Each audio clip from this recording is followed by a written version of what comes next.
Hello and welcome back. Today we are joined by Gavin McMahon, who is the co-founder of Fast Forward. And one of the ways that I found out about Gavin, and one of the ways that you may have recognized his name, is by the 22 tips for storytelling from Pixar. It was a deck that he had created based off of someone he had connected with, I believe, who was working at Pixar and tweeting out some of the tips that she had learned as she was working at Pixar. Uh, Gavin, like, correct me if I'm wrong. That's where you got the idea from. Yeah, so pretty much, there are two things. I love Pixar movies. Incredibles is one of my favorite movies, and I just think they do a great job of storytelling. And I'm a big fan of rules. So Emma Coates, who I think was a storyboard artist at the time at Pixar, had picked up this kind of local law about how to write stories and tweeted them out as a set of rules. And really, for me to learn them more than anything else is a way of kind of, because this is about nearly 10 years ago now, is really just exploring the subject of storytelling. I just visualized them. End of story. That's I love it, but there's almost like an element of like added storytelling in that, in like visualizing them. Yeah. It's like trying to tell something that was in text through a very different medium. Yeah. Well, one of the things I'm really fascinated about, more than storytelling, really, is how people make decisions. I'm endlessly fascinated, stupefied. I just how people make decisions, and then really, when you get a lot of people together, like in a business, how do they collectively make decisions, or why does a business move in one direction versus the other? And I think there are there are there are there are some very nebulous things at play in all that decision making. One of the big ones is storytelling, but how people learn, how people the culture of the organization, all of those things are all mushed together. And so I think storytelling is a thread to be able to influence people, to persuade, to help people make decisions, to help people navigate their way in the world. I think is just an awesome thing. And I don't think people do it really well. So that was the start of the journey for me. I was gonna say, because like it's fascinating to see your background is like in engineering and technology, Yeah, and you've kind of found yourself in this thought leadership role in storytelling and really like pushing out advice on how people can be better storytellers. Like, right. how did you, what was that kind of like transition, or like how did you find yourself kind of going from this engineering and technology background to this more kind of like this storytelling thought leadership piece? So I'll go all the way back. You can tell from my accent I'm English. Um, and so when I grew up, children were seen and not heard. My very first, I think, ever exposure to presenting was not until I graduated really from university. So I did mechanical engineering, which is, engineering is not drama or philosophy, and engineers, quite rightly, don't have a great reputation necessarily as storytellers. And the very first time I gave a presentation, it was absolutely awful. It was my final thesis on something really exciting, like a mechanical gear pump, the design of a mechanical gear pump. And I only remember two things. I remember being terrible, head kind of sweating like you wouldn't believe, dry mouth, just this feeling of impending doom. And we were in this very big theater, and it was practically empty. There were a few professors in the audience. There were the people on the stage giving the presentation. The person in front of me basically said about three words, stuttered, clammed up, and then left, stage left, and then I came in. And that's about all I remember. So it was really my first exposure to this whole arena was really, it's more the worst of times than the best of times. I think like I think a lot of people can empathize with that. I mean, I remember as well, like back in just after I finished university and like I just started working, I got asked to do like a big like presentation in front of like my own team, but my own team was like 100 people at the time. And I remember like like I literally remember the moments before and the moments after, but nothing about the actual presentation Right. itself. Yeah, Um, exactly. but and I think like a lot of like the founders that I've worked with, like they often say that as well about their like investment pitches that they do. Is like they remember how they feel before and immediately after, but not anything that happened during it. Um, so that's interesting because like it's almost like a universal feeling. Well, yeah, I'm not sure it's universal. I think a lot of people, I honestly think that's one of the reasons um, what I do, I think is useful to people is I'm more like those people than the kind of regular doyens that they listen to. So if it's like I've been to Dale Carnegie training. I did it a long time ago, and I did it because I was, not very good. I had those kind of experiences like I described. And when you're asked to, if you're basically introverted, if you're the kind of person, if you ever look at the top list of fears, and kind of in the top three is just below flying and above dying is public speaking, and clowns are in the mix somewhere too.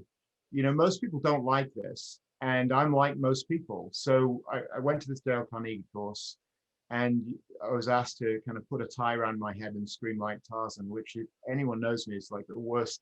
That was horrifying. Now I know why they did that. I know why that's important, but it's it's to me it's very difficult to learn by learning from that kind of place. It's much more about how do I make something that works for me, and that's what I've been working on over the past 10 years. It's trying to figure out how storytelling helps persuade people, helps get information out there, helps do whatever it needs to do. But how do you actually make it work for you?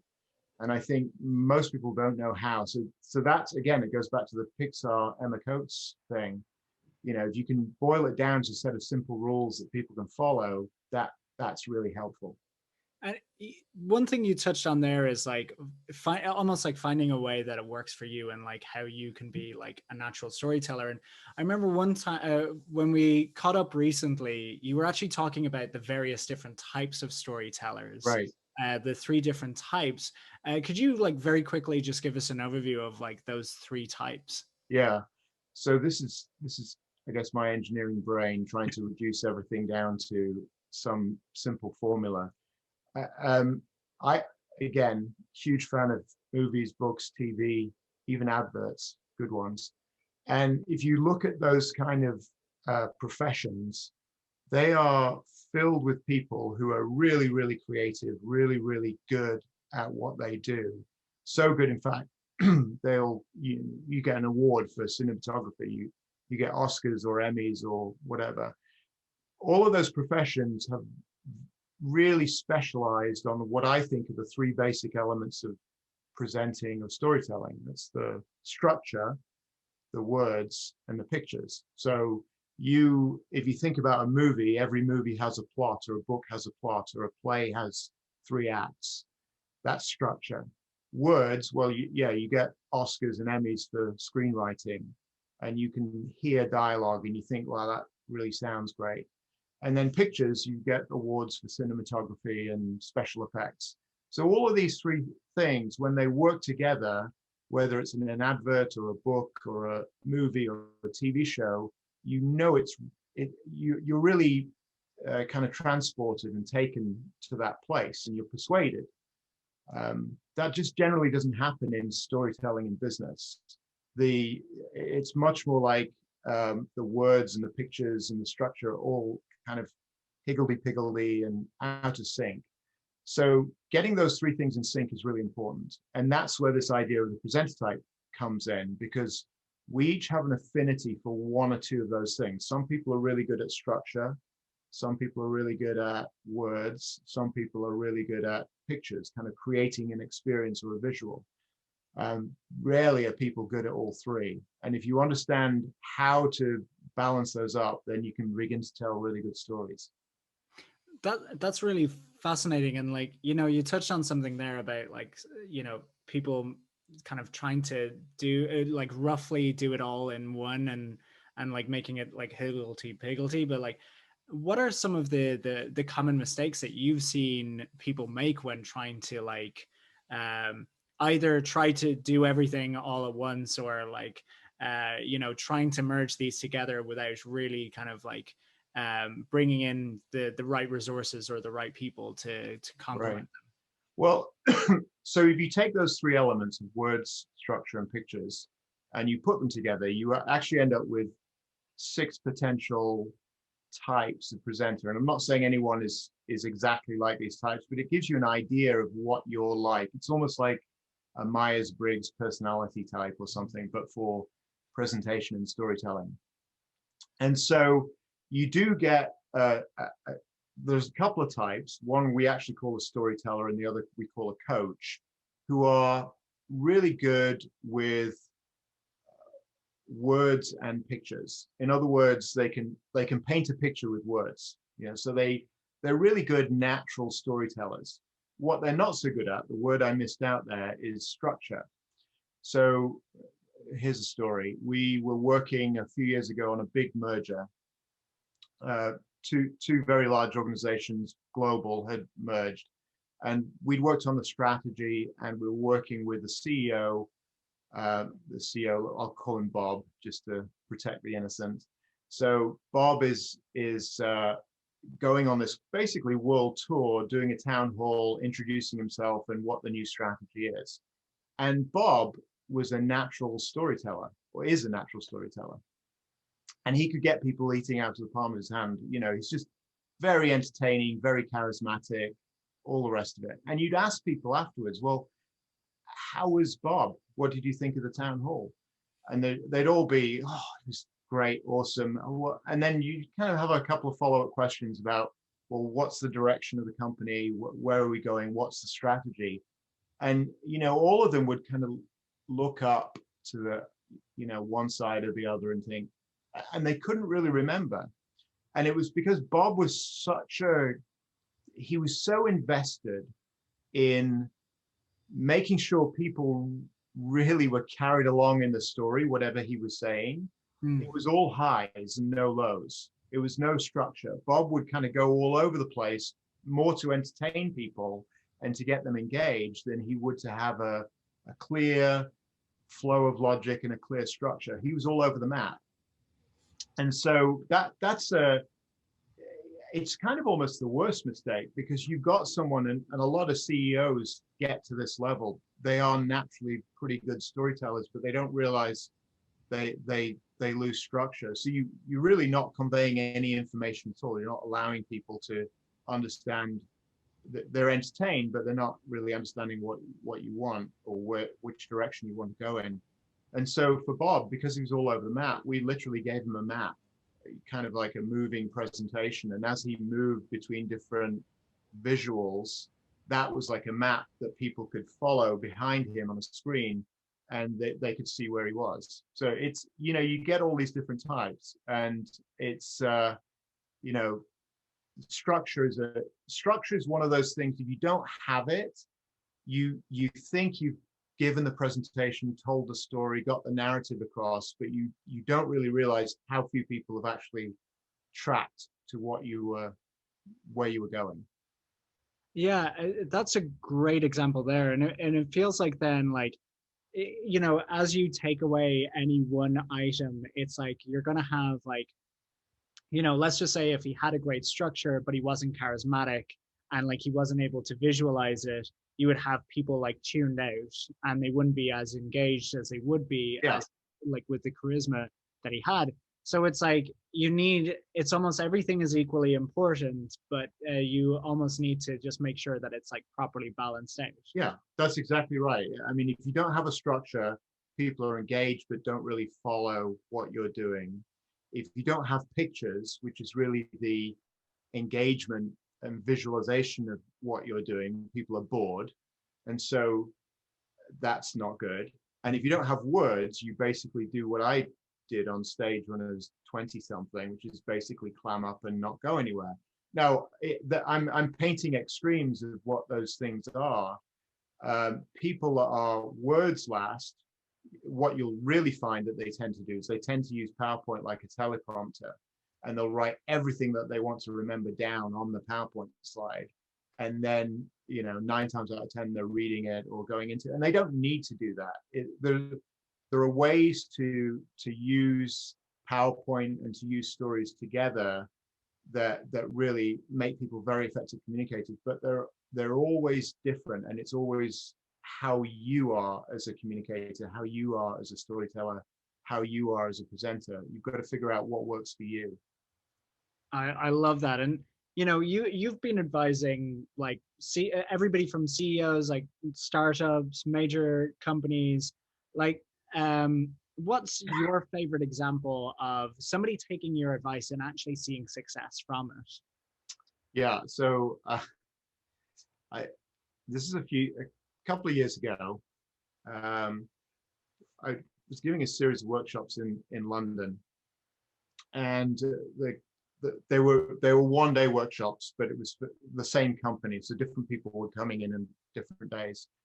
And the first day, I was talking about this. I was talking about storytelling. I was talking about, I think, what is a key idea is, story isn't a story without a hero and a villain, and no one's going to care about your story unless they are the hero of the story, or unless they highly relate to them as the hero of the story. And so this guy came up to me at the end of the session and said, I've got this big presentation with the Bank of England tomorrow. We've been doing this, going round and round with them for years, and we never break through.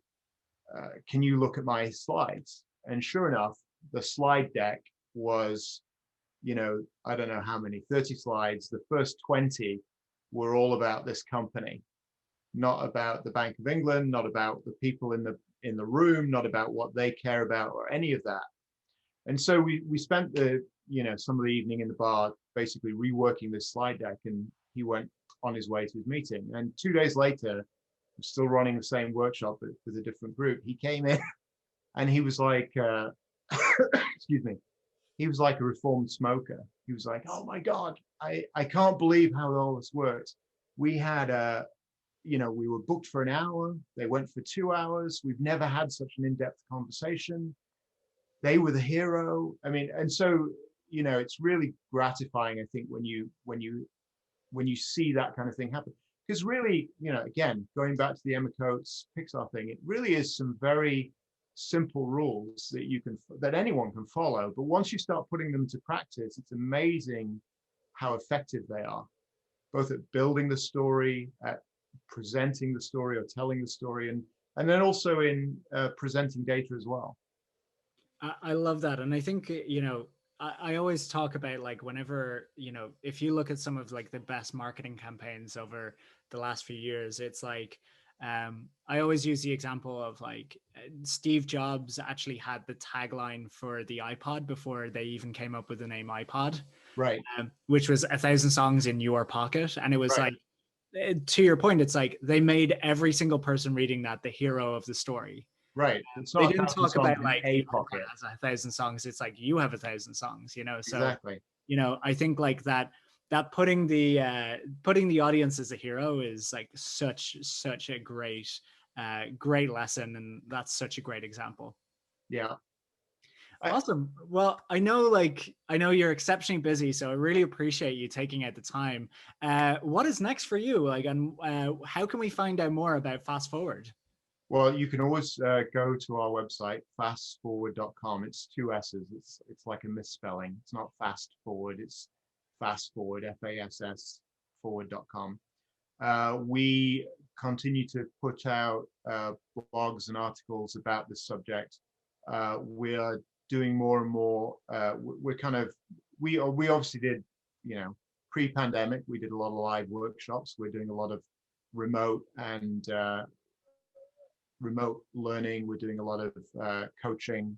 We're doing a lot of consulting around this. So a lot of what we're doing, we're finding a lot of pull right now for, I think as the world has changed, storytelling becomes more important, because the ability to make connections is narrowed through a webcam. So how good you are at telling the story, getting the story straight up front is really important. So we're working a lot on product storytelling. So helping the people in the product end of the business figure out how they talk about what they're doing, both to the marketers and to the sales organization. And sales storytelling, how do salespeople actually get out there and tell the story of the company or the brand or the product? So we're doing a lot of that. It's fun. Always love talking about this stuff, so happy to talk about it more. That's fantastic. And any links that you want to do you have there, and including the link to Fast Forward, we'll include in the description for anybody watching. But Gavin, for now, just want to thank you again so much for joining. No, thank you.